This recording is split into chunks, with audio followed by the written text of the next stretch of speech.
So coming to the last part, nursing management in that preoperative assessment.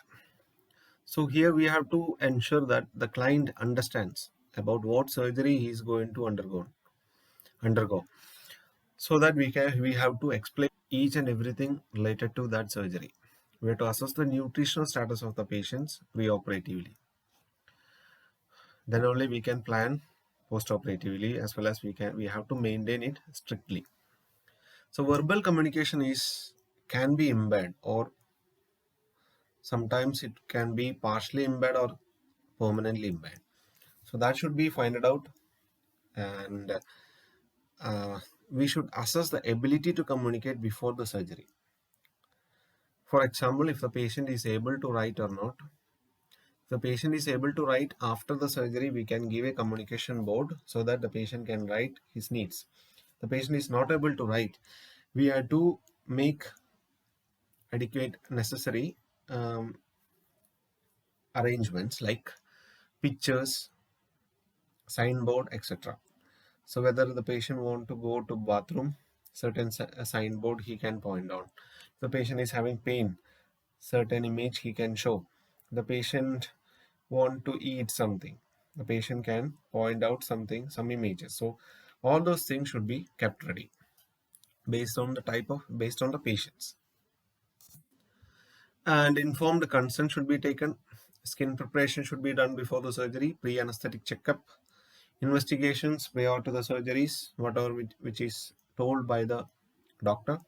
Nil per oral, minimum 8 hours. Enema, if it is ordered. Pre-medication as per prescription. Assessment of rehabilitative needs. It's very important. If the patient needs speech therapy, for example, the patient is undergoing laryngectomy, of course, he might need speech therapy. In that case, speech therapy should be initiated before the surgery itself.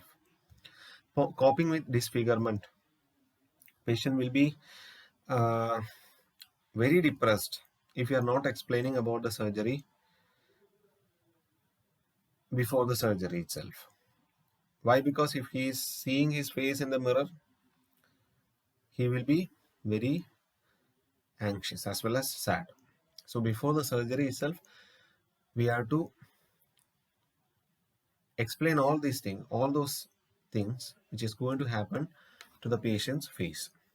So probably we have to show the image of previously done surgeries in a person, as well as we have to show the pictures of reconstructive surgery as well as plastic surgery for the same persons. So the person will get a positive attitude towards the surgery. Postoperative management, like assess the patency of airway, for because the patient is not able to even swallow the secretions. So sometimes what suctioning may need. So client will not be receiving anything through mouth for 7 to 10 days in order to increase the healing. We have to monitor for bleeding. If you are seeing any visible bleeding, we have to apply pressure. For example, inside the mouth, to apply pressure, we can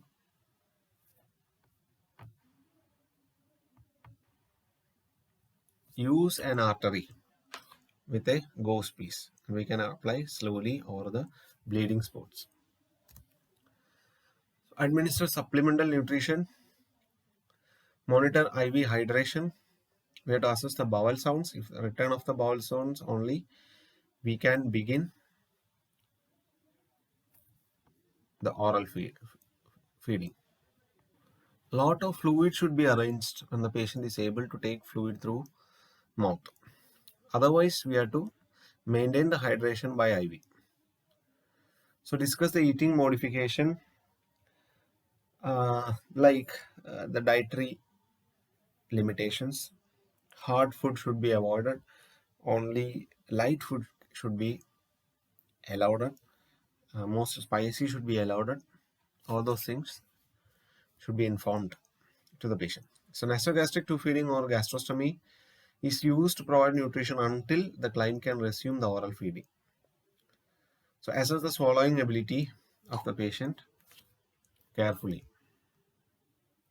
The patient will be having deficient knowledge regarding the preoperative as well as postoperative procedure. So assess the knowledge of the patient, assess the patient's previous experience with surgery. We have to explain and reinforce the surgeon's explanation regarding the proposed surgical experience. Prepare patients having oral surgery to expect these following. Tell them there will be an incision in the mouth, there will be a suture, and it will be closed with a dressing. There will be placement of surgical drains near the incision, lot of intravenous lines, nasogastric tubes. If PEG tube is there, you have to explain about PEG tube as well as we have to show the pictures of PEG tubes. To tell about the early ambulation as well as post-operative exercises. So if grafting is done, so if major skin thickness is being removed, we will replace that thickness with grafting. Skin flaps can be used. So in that cases, if you are practicing the suctioning, we should take extreme care because damage to the graft can occur. So the graft is assessed for viability by using a Doppler ultrasound. So mouth care should be done not frequently, but at least twice. So supporting should be done always. Always be with the patient. Minimize the pain and discomfort with the pain relieving medication, and utmost care should be done to prevent infection. So today's assignment is prepare a nursing care plan for a patient undergone surgery for oral cancer. So you can write nursing diagnosis based on the communication, better communication, the pain, the nutritional status,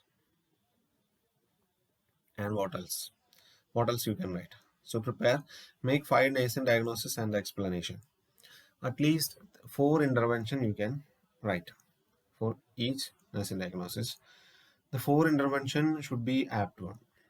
So prepare a nursing care plan and submit in Google Classroom. So I will make necessary arrangement in Google Classroom. Thank you so much.